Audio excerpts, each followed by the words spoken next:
Okay, so as I sometimes do, I'm going to read from a very good and lively history of the American Revolution, where things stand in the beginning of 1777. As the year dawned, the three sevens, that's why we call it the year of the hangman. The United States, nearly 2 years after hostilities erupted, was better prepared for waging war. Its generals from Washington down were more experienced, and morale had soared as a result of the daring strikes at Trenton and Princeton, leaving congressmen to excitedly and hopefully insist that the face of affairs is greatly changed. Part of that was due to France.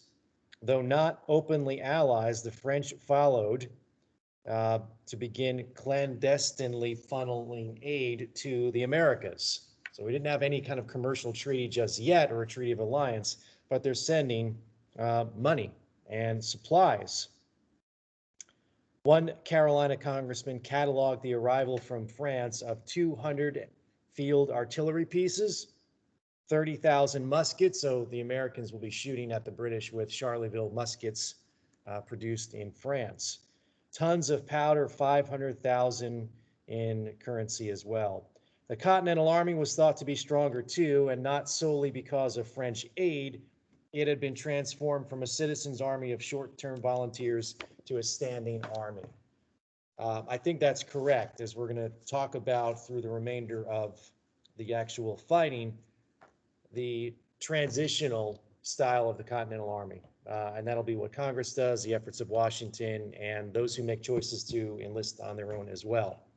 So going back to the actual end of the year, 1776, we know that Washington really didn't spend a lot of time kind of basking in the glory of winning at Trenton and Princeton, but it made the people in New Jersey and the Congress a little more confident.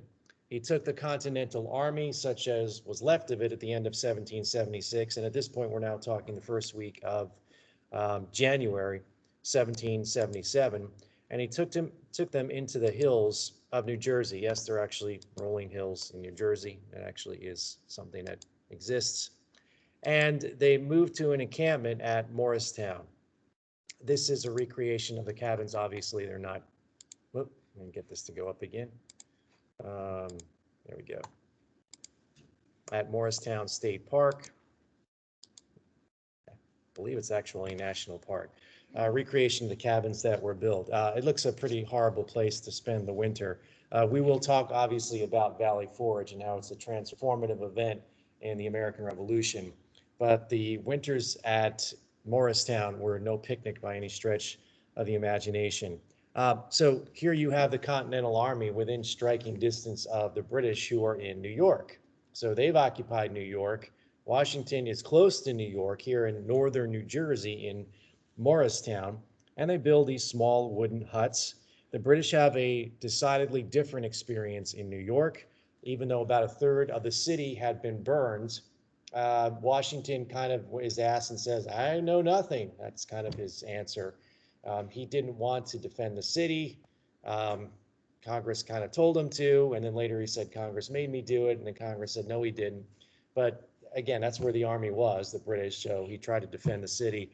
And someone, we think it's a retreating Continental soldier, probably set fire that literally consumed about a third of lower Manhattan. The city had already cleared out from a lot of people because they knew it was going to be where these armies clashed. And so what was left of the city, the British moved into. So they had a life in taverns and inns and private homes, a decidedly different experience than the Continental Army in Morristown. Nevertheless, the British Army had to scrounge for supplies to feed the thousands of soldiers there. And when they had to go out into the New Jersey and New York countryside, it wasn't easy for them.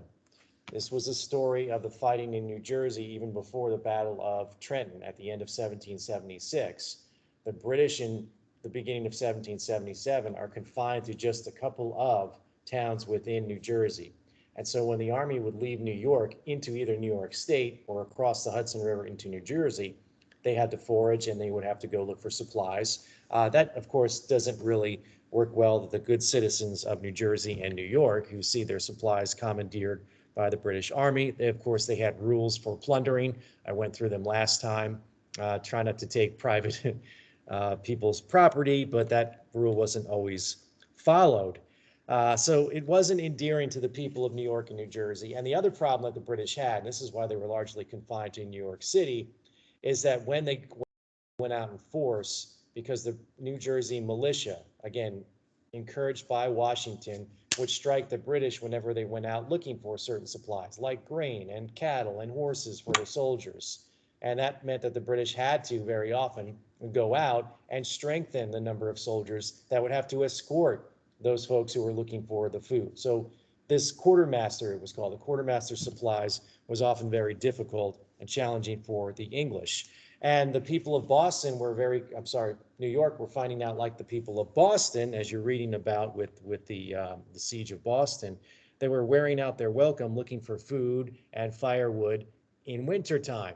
Didn't make them very popular. No respectable army fought in wintertime. Washington broke that rule in December 1776 and into the first week of January. But for the most part, these two forces were going to settle down and just kind of stare at each other. I mean, several miles apart in these two encampments. Washington is also hoping that those who stick with him will be the core of the army going into 1777, because he's been begging Congress to increase the size of the army and to have some kind of central control for enlistments and to bring in a good and stronger force. And so it surprises both Washington and Howe, the British commander, that there is fighting beyond Manhattan in places like New York State and in New Jersey. We also, and you listened to the podcast about the British goals for 1777. It was clear that they were going to move into New York, take an army from Canada to the south, an army in New York City up to the north along the Hudson River, and isolate and kind of cut off New England. And that early on seemed to be their plan. And control of the Hudson River is where Howe thinks he was going to move his campaign in that year. And there was going to be another, of course, army coming from Canada. And the British were changing commanders. They had a more aggressive general in charge, and everything was going to work splendidly in 1777. Washington has more serious concerns than simply the strategy. He's got to play the game of react. He can't really go on the offensive. He has to see where the British army is going to go and then also react to that. There is a force outside of Canada. The American army under Arnold had retreated from Canada.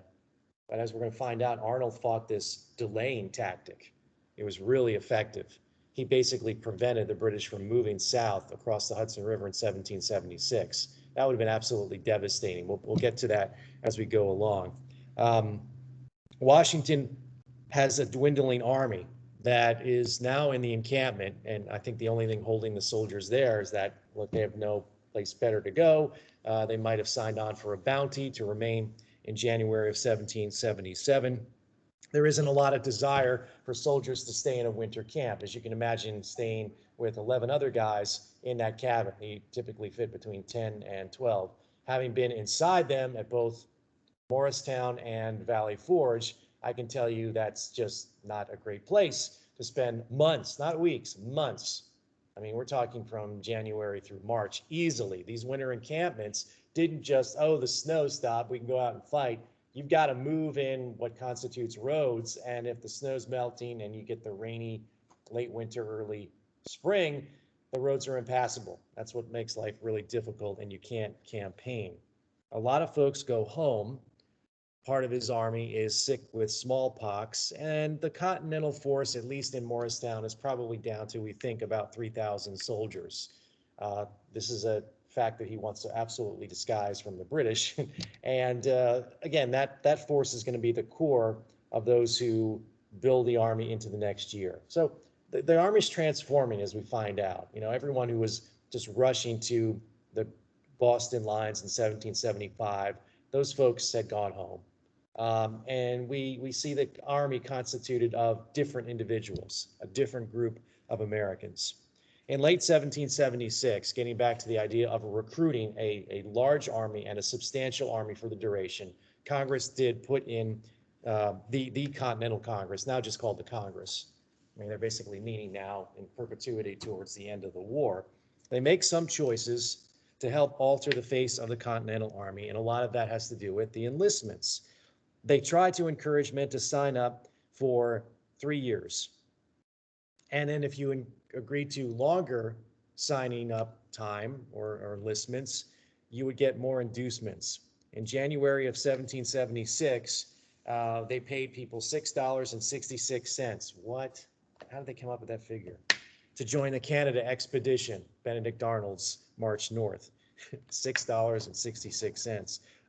That's kind of an ominous number, obviously, because things didn't go well. They later upped it to $20, a $20 bounty for enlistment. They then said, since we don't have a lot of money, and then as the war progressed, what happened to the value of the continental dollar? It just went to $20 continental was like, a dollar in the British equivalent, or £1 sterling. It didn't work. It didn't buy you anything. So what could you do instead? Well, they dangled the prospect of land. So that was another inducement for soldiers to enlist for the duration, 3 years or the duration of the war. 100 acres of land.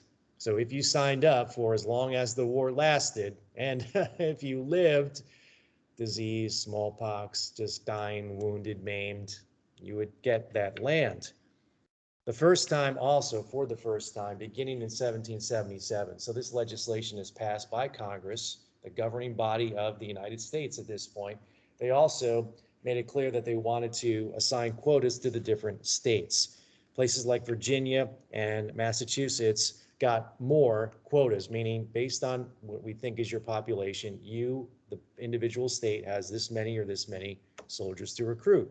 Delaware and Georgia got the least number of regiments. So you think Georgia is a pretty large geographic state, but the population isn't as high as the older established colonies, now states. And so they didn't have as many to recruit. So that was a quota. Every state is responsible for getting so many soldiers.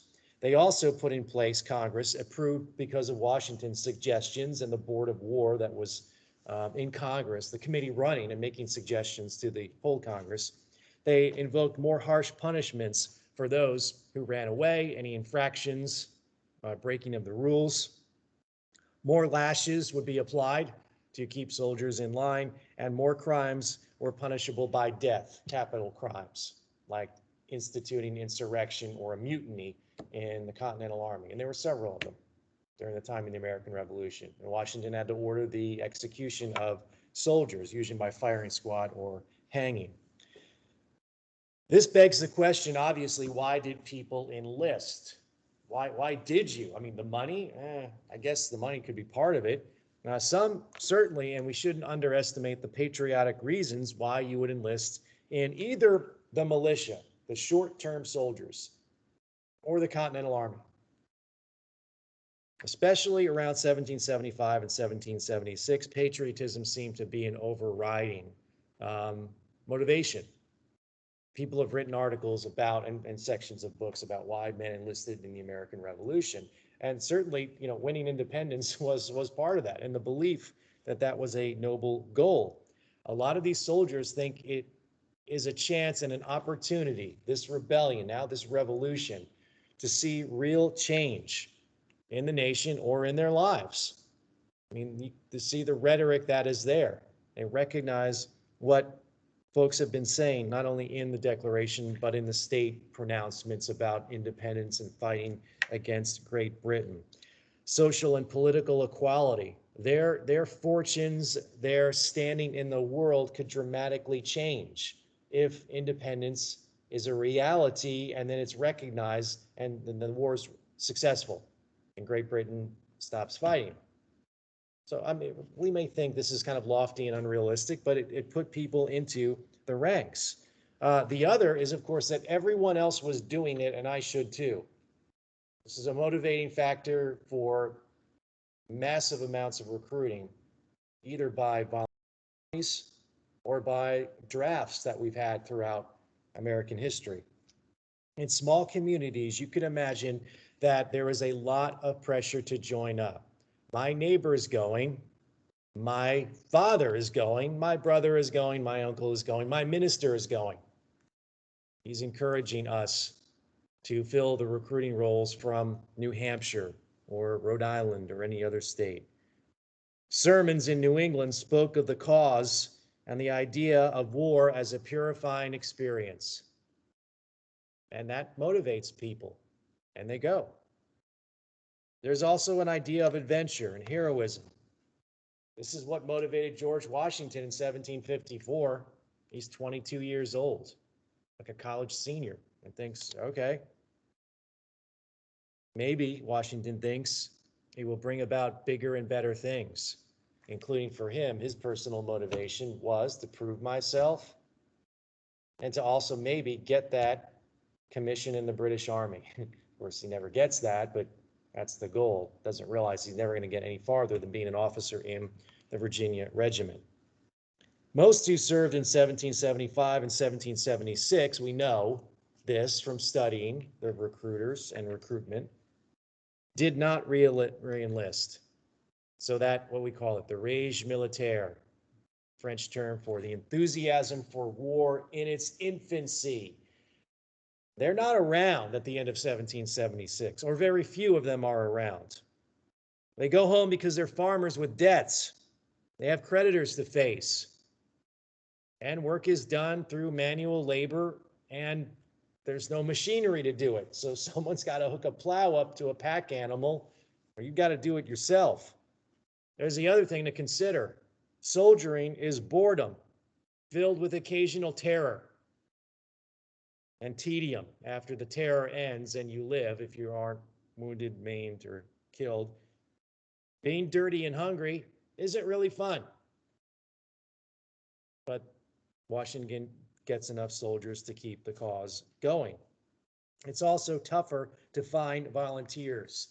We have a study, a community study of New Hampshire that I think is important to understand and to tell you about. Petersboro, New Hampshire. After the march to Boston in 1775, so after Lexington and Concord, we know that 1/3 of all males participated in that siege surrounding the British inside Boston after the April battles. 1/3 in 1775. At the end of 1776, it's understood that about half the males in the town served in the army in some capacity. But in 1777, that number dwindled to 14%, from 50% to 14%. In 1778, it was 5%. So you can see the declining interest and motivation and desire to stay beyond 2 or even 3 years. And as I pointed out with the reading of the book, The Whirlwind, we called it, that was the name of the book, the French got involved with military aid at first. French items begin to show up in North America. The muskets, powder, cash, field pieces. The Continental Army, it has to be understood, is a stronger force.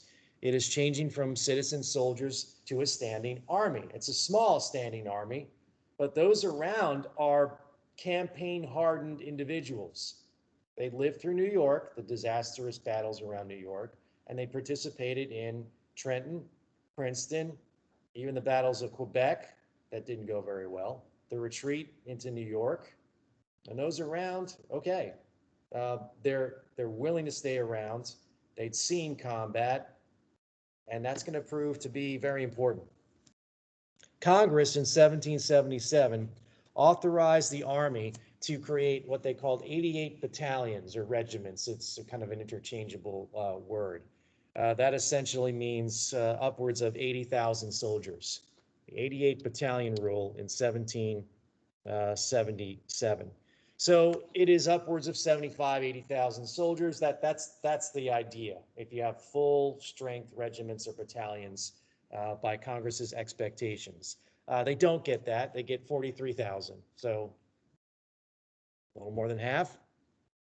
The recruiters cannot fill demands. Congress has recruiters. The Continental Army has officers that go into the different communities to try to raise the soldiers. The problem is, and this is what undercuts enlistment in the Continental Army, which is supposed to be 3 years to the duration of the war, is that often when there is a rival offer from the state, like Connecticut was giving bounties like the Continental Army, and then more. So it's like, okay, enroll in the Continental Army, get this much and some land. Okay, enroll in the Connecticut militia for a year, and you'll get that much what the Army promised and an extra cash bounty. And maybe the term of enlistment is shorter with more money. And so that's why the soldier's like, let's see. I mean, yeah, I choose going into the state force. And you might think, well, Congress just has to lay down the law and tell the states to not.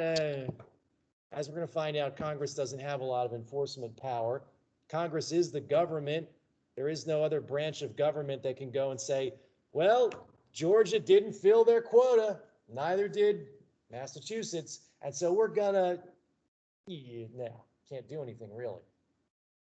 We'll devote part of the next lecture to talk about the Constitution making at the state level and the national level, because at the national level, the Constitution of the United States is purposefully weak, and it can't, do something to a state that doesn't fill. You're supposed to provide 8,000 soldiers, Virginia, and Virginia's like, I got 6, and sorry, they couldn't really do anything about that. So the 88 Battalion role, it didn't fulfill the expectations. What did help is that warmer weather did happen in 1777. So what would often take place is that we know the recruiters were successful at some point. They were funneling these soldiers to the army in northern New York, and they were funneling soldiers to the one in New Jersey.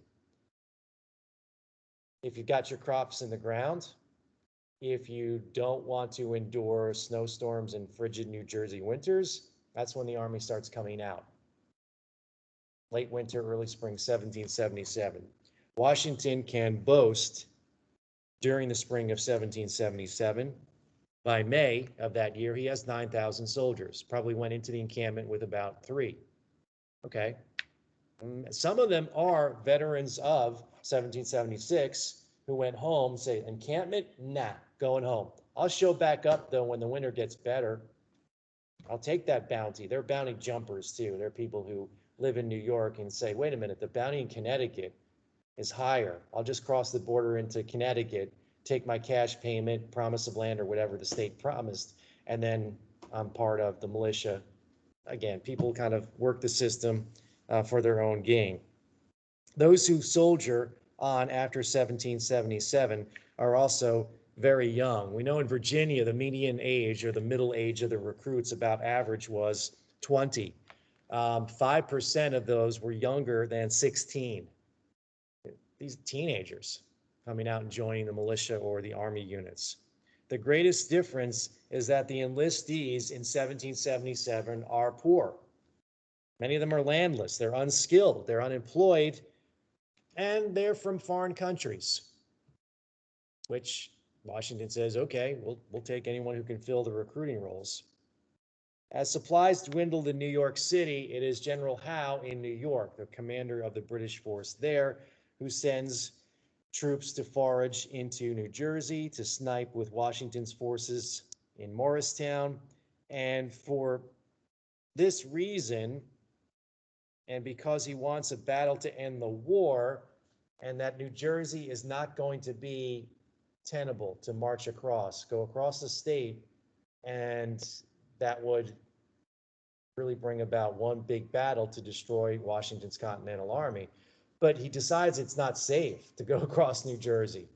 The other part, of course, influencing his making is whether or not he's going to march and go to the north, out of New York City towards up the Hudson River, towards another British army that's assembling in Canada. Instead, Howe evacuates New York. I mean, he leaves a small force there, but the majority of his army is going to leave the island city. That's why he has to change his plans. At first, he thinks, from New York, I'm going to march across the state of New Jersey and capture Philadelphia. But the dangerous conditions in New Jersey prevent him from doing that. The irregulars or the militia scatter throughout New Jersey. Those that aren't even attached to the encampment in Morristown, they're the ones who go out and harass Howe's foraging parties, to the fact where he has to increase the size of the soldiers who go out looking for supplies. Sometimes he says, let's take some cannon out and intimidate those who are trying to raid are actually foraging parties. And that information over the course of several months make him think, no, I can't go across by land to New Jersey to capture the capital, Philadelphia, which will end the war. No, it won't. We'll have to float the army. I'll have to move the army out of New York, leave a small force to secure the city, but the majority of the army is going to make its way to Philadelphia by sea. And so this is the beginning of the British plans, which you got a little bit of background on with the podcast from last week, but I'm going to go into some detail about it. And then, of course, get into detail about how it actually did work or not work. The British wanted to capture the capital of the rebellion, Philadelphia. The problem is they're not going to have two armies kind of closing in on the Hudson River. Now Howe's decided, much to the disappointment of some people back in London, he's going to capture Philadelphia. The other army out of Canada is going to cut off New England.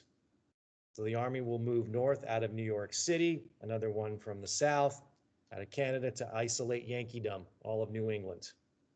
United, they would then sweep across the Delaware Valley and reclaim the mid-Atlantic and the South. They then move, because they're so much stronger and the campaigns are successful, they'll move out of the Hudson River Valley through New Jersey and Pennsylvania. But a couple things made the English, this is how they sketched out their plans. That is what they hoped would happen. The reality is a lot different. Trenton and Princeton caused Howe to amend his plans. We're not going to link up with the army to the north. Now the focus is Philadelphia. And not by land, but by sea. Use the might of the British Navy, take his army out of New York, go through along the Atlantic, up the Delaware River, and land at the capital. And really the symbol of the rebellion, where Congress meets, where Congress made those decisions in 1775 and 1776. Leave the army that is descending from Canada all the way down the Hudson River Valley. They're going to be left to their own devices. It's a large force. It is reinforced by soldiers from England. So they'll have to invade the Hudson on their own. The man who's in charge of the expedition out of the north is one of the generals who were sent over during the days after the battles of Lexington and Concord. Here he is right here. This is General John Burgoyne of the British Army. He's charged with the Northern Campaign. He's nicknamed Gentleman Johnny Burgoyne. He is a legend in his own mind, let's just say. He has an army of regulars, meaning the British Army, Canadian militia, Indians. He hopes for 1,000. He gets about half that many. Elements of the Iroquois Confederation in New York State. He then decides we're going to send a smaller force out into the Mohawk Valley and siphon off troops from the American commanders. That is essentially, this is a map showing you where Burgoyne is going to move out of Montreal, south along, and he's going to ascend Lake Champlain. I know it looks like he's going north to south. You would say descend, but moving that, and I'm surprised myself. He is ascending Lake Champlain there, which borders New York and Vermont. Of course, you've got to get control over the lake waters first before you can move further south. And again, the goal of the commander in 1776, before Burgoyne even takes over, is Fort Ticonderoga. We're going to get into some detail about what happens there. By the way, it almost worked. This was the British plan. Oh yeah, by the way, this was the British plan the year before, to move out of Canada all the way and ascend Lake Champlain and move down the Hudson River Valley. Imagine if that had worked. You've got Washington and the army basically almost annihilated, defending New York, both on Long Island and in Manhattan. If this had worked too, it could have been a complete game changer for the American cause in 1776. So what I'm telling you now is the campaign of the year before we get into what Burgoyne was actually able to do. In retreat from Canada, the man who had almost made it the 14th colony or state, Benedict Arnold, had conferred with General Philip Schuyler on ideas of how to at least slow down the British in 1776. They knew the British commander. At the time it was in Burgoyne. This is 1776. He's also the governor of Canada, Sir Guy Carleton, needed to build a fleet on Lake Champlain because if you want to move the soldiers faster and if you want to move the heavy equipment, you would construct a navy on the lake. This is what Schuyler, the American commander, and Arnold decide the English would have to do. They would then transport that army up. I know it looks like you're going down, but up the lake from the area of Canada towards where? Crown Point and Ticonderoga, which the Americans had captured in 1775. Here's Ticonderoga. It's seen as like a Gibraltar on the Hudson River, except it really wasn't. So let's go back to the map quickly. So British will no doubt try to capture Crown Point, and you can see it on the map there, in between New York and Vermont, marked there, and Ticonderoga. So it's Schuyler and Arnold who say we have to prevent that from happening. Over 68 days in the summer, when Washington and Howe are fighting it out on Long Island, and the Continental Army is nearly annihilated, trying to retreat from Long Island to get to Manhattan, this is what takes place to the north, an independent campaign. Arnold builds a squadron from scratch, 15 vessels, mostly gondolas. Again, these are sailing craft with a few cannons. Row galleys, meaning that he puts soldiers on them with cannons. Long, big rowboats with guns on them in the area around Fort Ticonderoga, summer 1776. The fleet was launched on September 1st. The British commander, Sir Guy Carleton, his navy is twice as big as Benedict Arnold's, with twice the firepower. They sail in October. The Americans, over a course of several days, in the area right here, it's marked on the map, Valcour Island, right here in Lake Champlain. The Americans lose 2/3 of their fleet in the battles. The British get to the fort, Ticonderoga, but then conclude it's October. It's too late in the season. We're going to be unable to consolidate and move on the fort, which they think is very, very strong. Rumors are, of course, spreading throughout the British encampments and the command structure that Fort Ticonderoga had been fortified over the last year. It had fallen in disrepair when the British had it. It was the old French Fort Carillon during the French and Indian War. But there was an idea among the British that the Americans had very much fortified it, and it was an impenetrable fortress. And that makes a determination that the British are going to turn back and go to Canada. The campaign of 1776 ends there. It is not too much to conclude, as one historian has said, the American cause was saved by the efforts of Benedict Arnold. His navy's destroyed, but he delayed the British long enough. So they just simply didn't have the stomach to continue to press and instigate a siege. I mean, you look at this thing and you say, all right, what are we going to do? Well, we have to surround it, bring up artillery in the cold weather, in the snow, and wait out an American surrender there, which does not take place. Arnold had prevented Carleton from invading New York, the same time as Howe's army is rolling over Washington's and instituting the retreat across New Jersey in the winter of 1776. Ticonderoga was still in American hands. The British would have to take it if they were going to make sure that their plans in 1777 actually worked. So that's the situation in 1776. Now we introduce Burgoyne. He was more aggressive than Carleton, much more confident. They had nicknamed him, I said, Gentleman Johnny Burgoyne. He's bright, charming, energetic.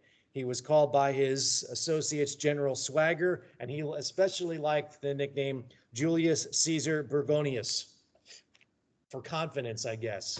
There it is. Burgoyne's army is a mix of British, German, and Canadians, Iroquois, Native Americans. He has, we'll go back to, get the campaign here, okay. He has about 7,500 soldiers. He thought he would get about 1,000 Indians. He gets half that many. And he also believes 2,000, by my estimate, loyalists in New York would flood to the army and, of course, ask for a weapon and to be a part of that force. It makes him neither the first or last British general led astray by the idea that thousands of Tories would bear arms for the king. They don't. They don't do it. He didn't seem dismayed, though. Once he got into New York State, once his army was marching south and successful and moving further south of Ticonderoga towards Albany, the very bottom of the map, that's when the Loyalists would come out.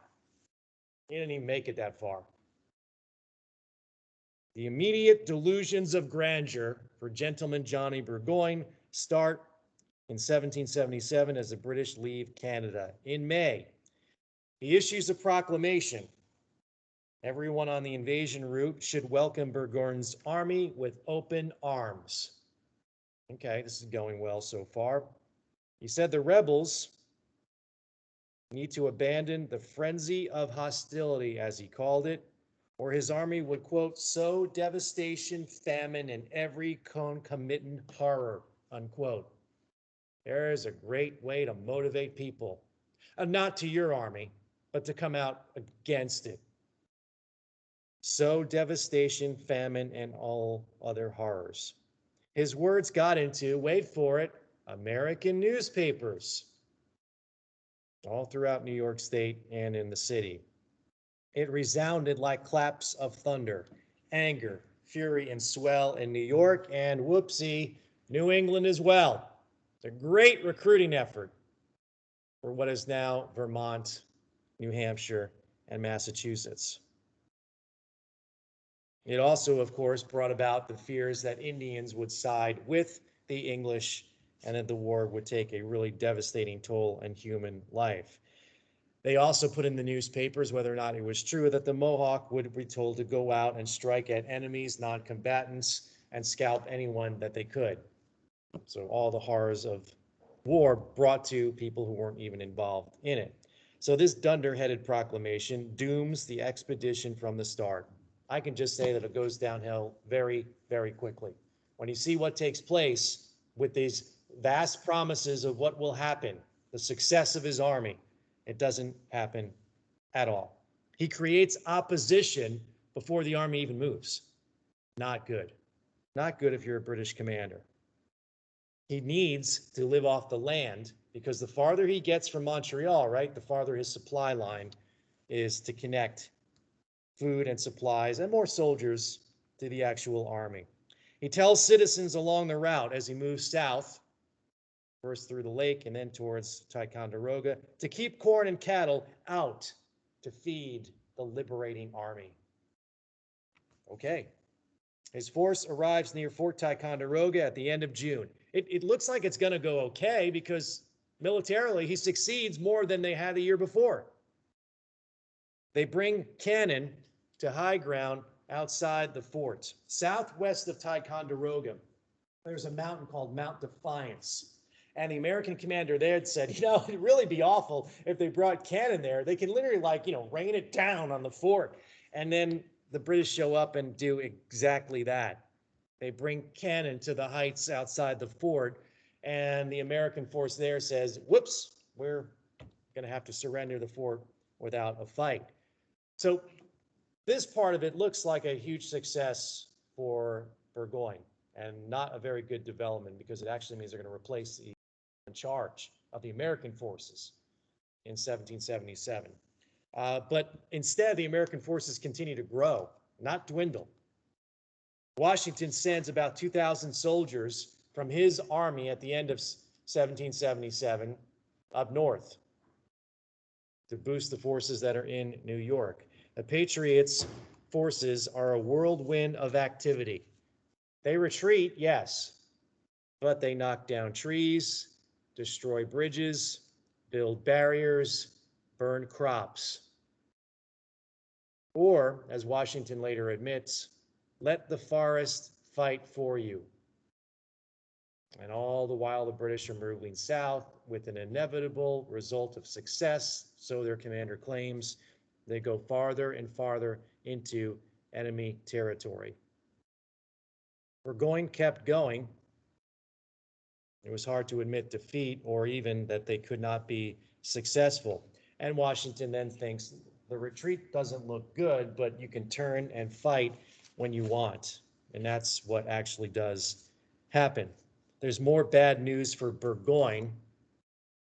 Indians in the Mohawk River Valley kill a non-combatant. Her name is Jane McCrae. She's dramatized in this painting.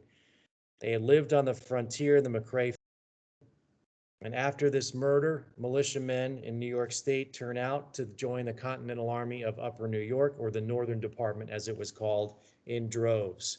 It didn't even matter that McCrae is engaged to a loyalist New Yorker. So he's on the side with the British. She is a civilian casualty. So the newspapers just absolutely had a field day with this. And the American general in charge of the Northern Army makes sure it gets distributed about what happened to Jane McCrae, again, showing folks this is what is going to take place. And this is the way the English conduct their war. They basically appeal to everyone's greatest fears. Unfortunately for Burgoyne, the campaign is also coming apart, and I think the Jane McCrae story is just part of that.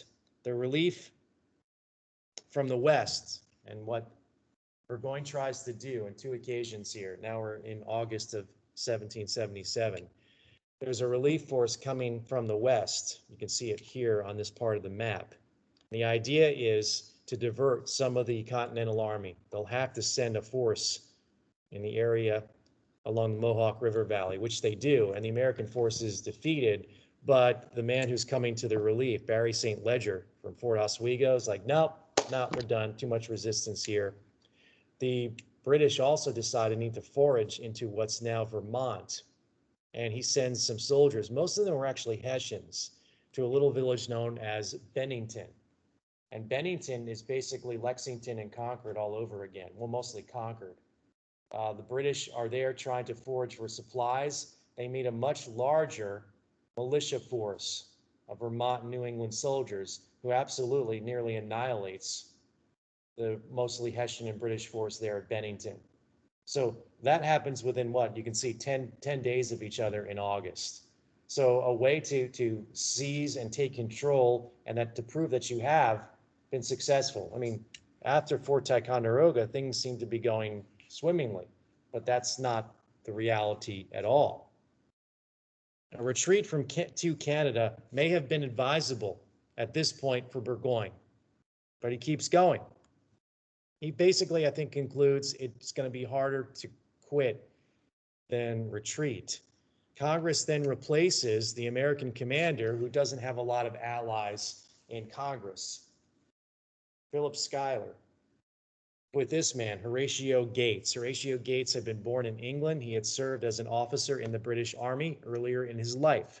They nicknamed him Granny Gates because he wears glasses, and he very often is good on the defensive, but not known as a brilliant tactical commander. He had also shamelessly lobbied Congress for the job. So you just hover in Philadelphia, tell everybody why the man in charge is not adequate, and you are. Oh, and by the way, it's also Gates, we find out later, who very much circulated the Jane McCrae story to newspapers throughout New York and in Philadelphia.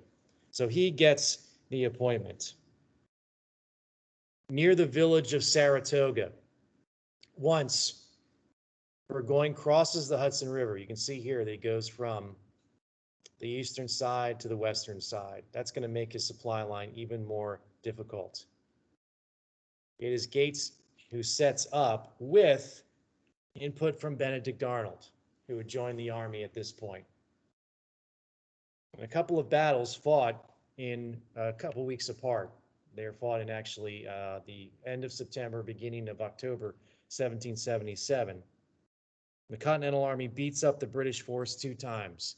Benedict Arnold, never at a loss for advising people on how to conduct the operations of the battle, tells Gates, be more aggressive. Go out there and attack before the British can assemble. We've got them on the run. They're very vulnerable. Gates says, get out of here, go back to your tent. You're basically dismissed from any kind of command. And once the guns start firing, Arnold's like, the heck with this. I can't stay in my tent. And he just, without any orders, runs to the front and basically takes command of some soldiers. And these two battles are called the Battles of Saratoga in September and October 1777, basically seal the fate of Burgoyne's army. By crossing the river, he'd essentially made it very difficult to retreat if anything had gone badly, and it did. Those two battles prove that Burgoyne is unable to go on the offensive. You can see that they got relatively close, actually, to their goal of Albany. The battles of Saratoga happened right here, just south of the actual village. And sure enough, late in the campaign season, unable to go on the offensive, facing a much larger force, and now with his position more vulnerable to being surrounded and completely annihilated, it is Gates who accepts the surrender of Burgoyne in October. 5,800 soldiers, what are left of Burgoyne's army, surrender. This is the fabled Trumbull painting of Gates right there. You can also see in this painting he chose to represent a man in the white hunting shirt. This is Daniel Morgan, whose riflemen were very critical in the early parts of the battle. The riflemen, again, have rifled guns. They have a much more increased range, and the British could never go over the fact that riflemen would shoot officers first. The officers used to wear this kind of a necklace that was a sign of their rank. It's called a gorget, so it's either silver or gold. And you can imagine that at about 300 yards, this thing would sparkle if it was polished well, and that's where the riflemen aimed for. And shoot them right through that thing or in the neck, and the officers would start toppling off horses before the rest of the soldiers were even in range.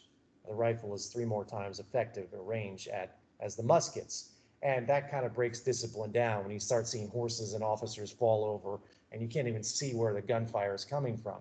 So they had their effectiveness, and so he decided, the artist here, to put, because he was an instrumental part of the battle, so he thought Daniel Morgan, who was from Virginia, like Washington. So this was great news on October of 1777.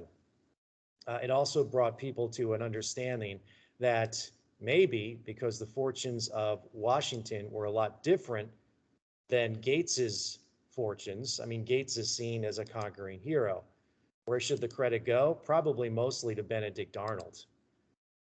I mean, this guy, if he's wounded at Saratoga. You know the story of Saratoga. At the Saratoga, it's a national battlefield now. It's part of the national parks. They have a statue for Benedict Arnold's leg, the leg only, because we know what happens later to Benedict Arnold, right? He turns sides. Okay, he sells his services to the British. He gets a payout. He gets a command. He does that for reasons we're going to get into when we get to that part of the story.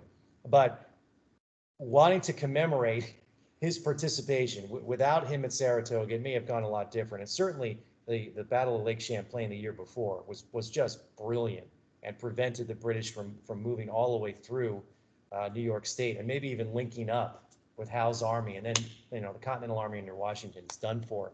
So they decide just to have a statue of his leg. He was wounded in the leg. He would have a limp for the rest of his life, where the bullet or musket ball went into his leg. So they have a statue of his leg because they don't want to have a statue of him because he's known, again, by reputation as one of America's greatest traitors.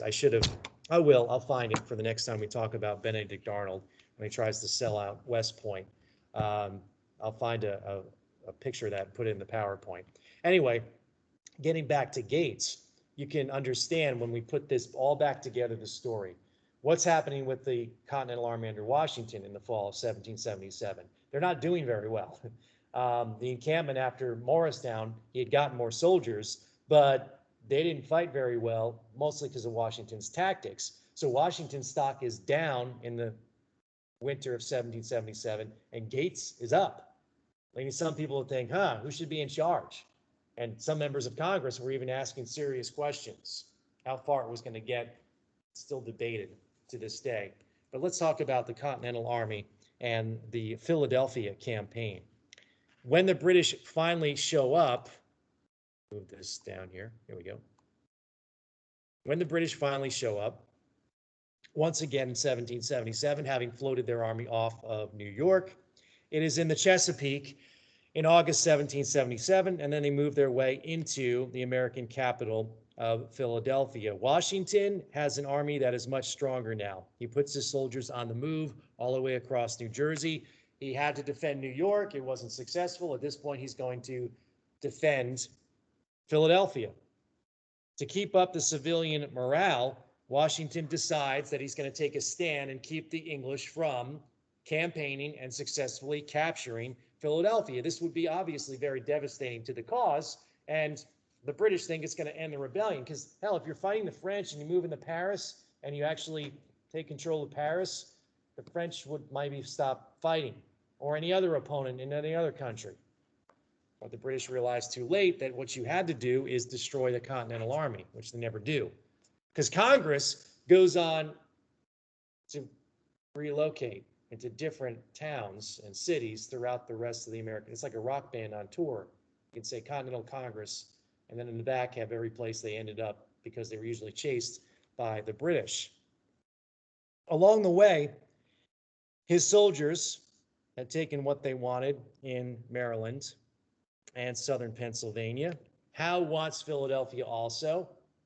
And so Howe, Burgoyne, and every other British commander, Cornwallis in the Southern campaign, is going to find out that neutral parties would join the rebellion if your house is ransacked or things that belong to you are taken. Sorry, my officers have just worn out this horse. I'll take yours. Well, I kind of need that horse for, and you're going to do what? The British get to do that. So on their way up into Philadelphia, you get to antagonize a whole nother section of the population who, for the most part, the war didn't really affect you personally. Washington decides to parade the army through the city of Philadelphia. People get a good look at the Continental Army for the first time. John Adams says, always the quotable John Adams, they don't have the air of soldiers. They don't step exactly in time. They don't hold up their heads quite erect, nor turn out their toes so exactly as they ought, unquote. And you know what? They didn't fight very well like soldiers either. In two battles, the Continental Army is defeated at Brandywine and Germantown, September and October of 1777. They do better than the previous year. How do I mean they do better than the previous year in the New York campaign? They don't get chased off the battlefield. That's good. Unfortunately, the battle plans doom the Continental Army. Washington almost put them in a position to get destroyed, but not quite. He learned something from New York. But he really thinks he has an army that can move, shoot, and maneuver like the British Army. He doesn't have that yet. I think he's very confident after Trenton and Princeton, so he draws up a very complicated, intricate plan that I think even a European battle army would have trouble to follow. Like the attack on the British at Germantown. He divides his army and has them all kind of move in at different times, and it's just too much. And again, he fails to secure his flank from attack, meaning one side of his army, left or right, that the British can just move in and jeopardize the complete and total destruction. After these two battles where Washington's army is defeated but does not surrender, again, they get beat up, they leave the field. The British then slip into Philadelphia in late September. Washington had tried to break them out and take control of Philadelphia again. He wasn't successful. So the British will spend another semi-comfortable winter in an American city in 1777 and 1778.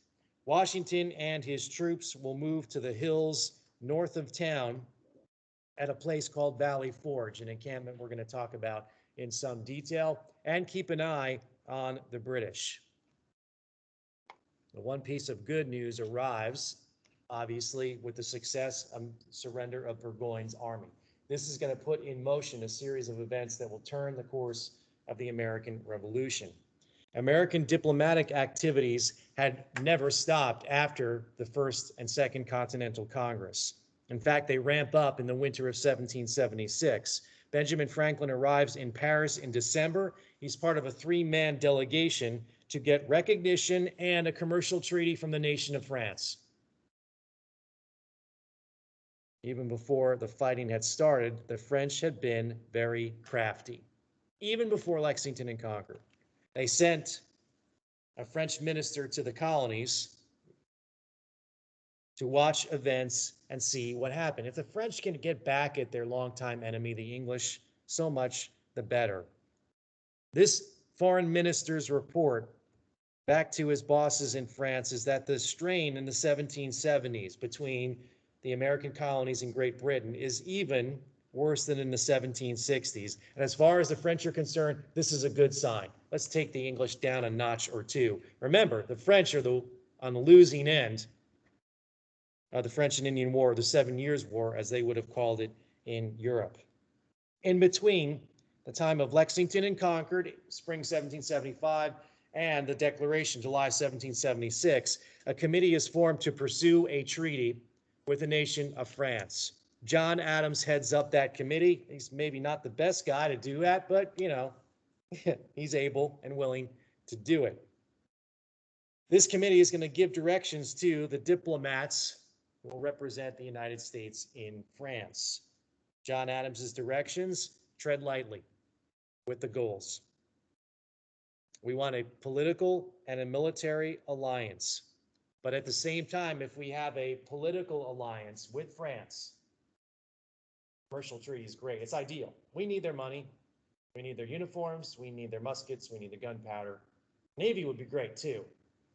But if the French ask of us to have some kind of political treaty that we have to go to war with France on the side of France when France goes to war, that's maybe not a good thing.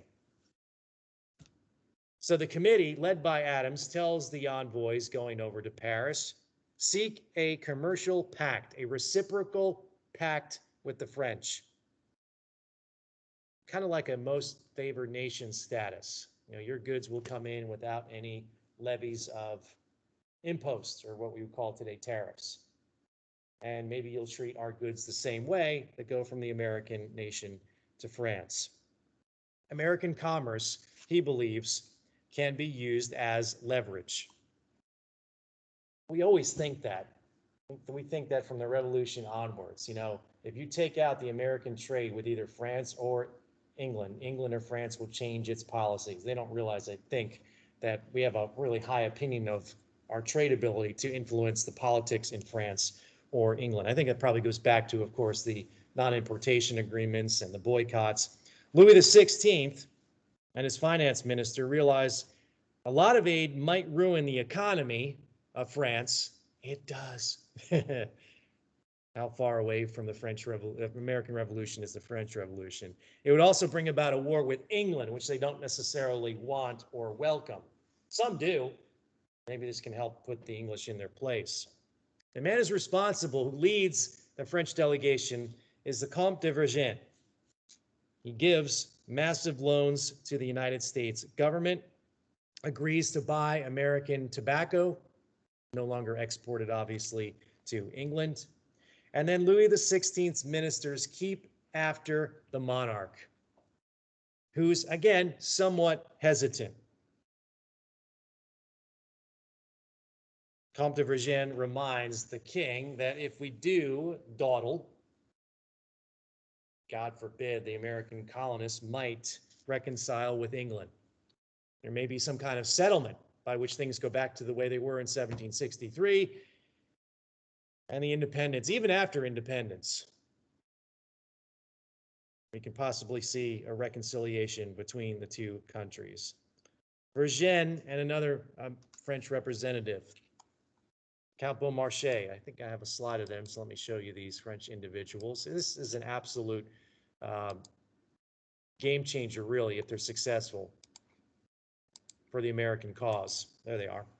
Beaumarchais, of course, a playwright when he was not dabbling in foreign affairs.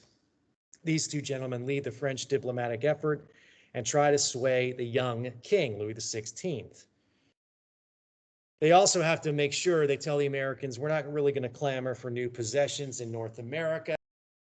Got back or lost in 1763, can we get that back? And the Americans say, no, we really want to commercial treaty and we need money and aid. Um, so there's a temptation among the king and other people to say, this is our opportunity. Use the alliance with the United States to help them win their independence, but to get independence and aid from us, we want A, B, and C. And that's tempting from the French point of view. But Vergennes and Beaumarchais tell the French people and the king, look, they had been really expensive to keep and run Canada. So we lost the so-called few acres of snow, and it made us maybe stronger. And our overseas empire wasn't stretched too thin. Instead, they say, we'll get things that if parts of Canada and the United States can become one nation, maybe get some rights to trading and access to fisheries off the Canadian coast. Maybe even we can reclaim, not Canada, nobody wants that anymore, but the all-important West Indies islands, the Caribbean, Sugar Islands. You know, these aren't part of the American colonies. They hadn't declared themselves independent. We can steal a few of those from the English, and economically, that would be a windfall for us. With little to offer in return, the American commissioners, they no doubt go for broke. They say if we lose, the English will be unchallenged around the world.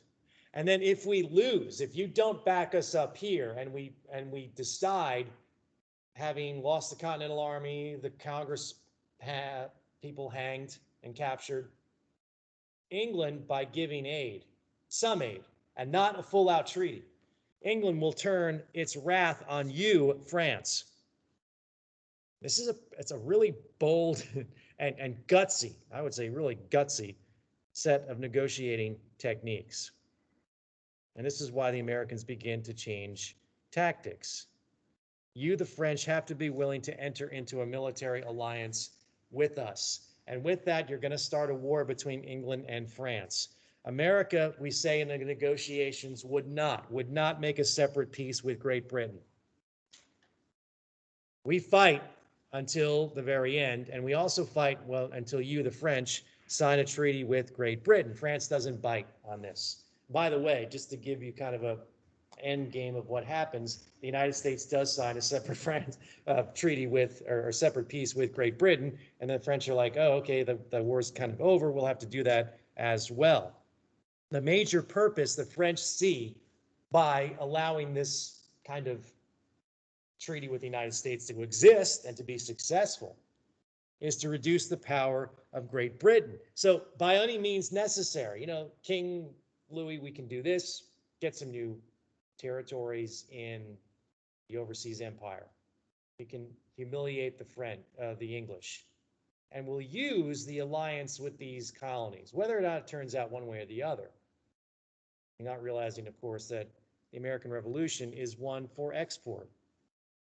And the French will be very influenced by the words that are used by the revolutionaries. Best case scenario, if we do go to war with England, the French say, we can re-establish the dominance of France. The English will be very distracted by what's taking place. If we go to war with England to try to help their colonies, former colonies, achieve independence, it will be a windfall for us. They'll be distracted. We can even invade parts of other English territories around the world. They'll be weak. They'll be vulnerable. In this quest, the French also hope to get the aid of the Spanish because the monarchies are linked as Bourbons in the royal family, and that eventually does happen. The American commissioners continue to appeal to the French base to get a revenge against England, and that's why it is Franklin who turns on all the charm. Maybe they can return the balance of power that had shifted to Great Britain at the end of the French and Indian War. At the same time, they carefully make sure that France never wants to reassert themselves in North America. A Canadian United States is great. British would be better than French, however. Louis XVI regards the American Revolution with a lot of skepticism when it starts, and Franklin has an uphill battle. What European monarch wants to have another monarch fall? This is an anti-colonial revolution. What does it mean for France and the French colonies if the American Revolution is a success? Knowing this, Franklin, of course, puts on the fur cap, dresses himself very simply, and just completely encapsulates this whole provincial American idea, the simple, wild frontiersman that the French love and admire. There's an illusion in the country that, of course, the Americans are in an innocent stage of human development. Franklin is the philosopher politician there in the courts of France. But the French remain somewhat stalwart, meaning they hem and haw and kind of delay negotiations.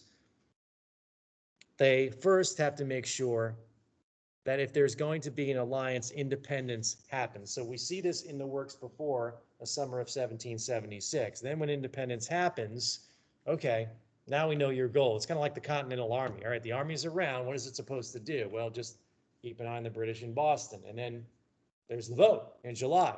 Now, these commissioners in Paris say, all right, now there's something we can tell the French about. This is our goal now. You're going to need to fight with us to the very end. You fight until independence is achieved. The French also don't want to act without any commitment from the Spanish, who at first don't agree to this part. Later they will. That's not really recognized much about the American Revolution, but Spanish aid is critical. So the summer and fall negotiations of 1777 seek to bring about an agreement between the two nations that neither country have any kind of separate peace. In other words, the United States commissioners say, here are the requirements by which you sign the treaty with us. I mean, we're desperate for help, and yet we're kind of laying out the agenda. And the French are kind of taken aback, like, is this how this works? Like, you all tell us how we're going to ally with you? And the Americans say, yes, this is literally what we need to take place. And then Saratoga. So that battle shows the potential, even though Washington's fortunes are down, failing to keep the British out of Philadelphia. And then once they enter it, he can't shake them loose. His attack on Philadelphia fails in October 1777.